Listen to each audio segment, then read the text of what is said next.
Good morning, friends. Happy New Year. When I first heard this reading, the first story that came to mind is one many of you will know from conversations with Yogananda. And it's a story that Swami Kriyananda recounts where Yogananda was recording the chant, "What lightning flash?" We know that chant, "What lightning flash glimmers in thy face, mother. Seeing thee I am thrilled through and through." And so Yogananda had spent the day recording this chant, singing it over and over again.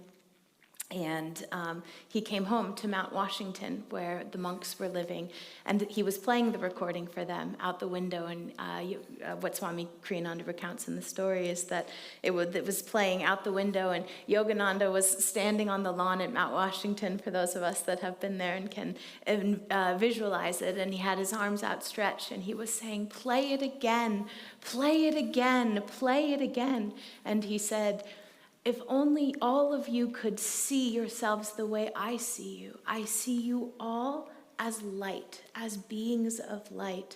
And I've always loved that story because it's the truth of what divine vision really represents for us. You know, this reading comes at such a perfect and auspicious moment. Of course it would. Swami Kriyananda would create it this way, where we get to contemplate on what the beginning and the essence of this universe actually is right at the new year, right at this moment that's always sandwiched between New Year's Eve, which for us is symbolic of renewal, symbolic of renewing our aspirations, resolving to grow, to evolve, to stretch out our arms farther, and Master's birthday, which today happens to be the eve of Master's birthday. Tomorrow we'll celebrate the anniversary of Yogananda's birth, when we get to feel that energy of the Guru ever more present in our lives, but also where we get to contemplate, you know, what is the tradition of birthdays? It's to bring a gift to the Guru, and that's what we do in our program tomorrow night for any of you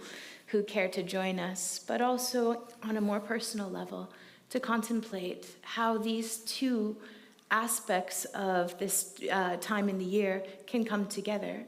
What are we trying to renew? What is it that we want to offer to the Guru? What is true resolution? What does that actually look like? And the way that we can begin to contemplate that is to come back to this reading, to come back to that reality that everything in its essence, all of the universe, just like Krishna promises us, is strung together with the consciousness of God. Nothing exists outside of the light of God.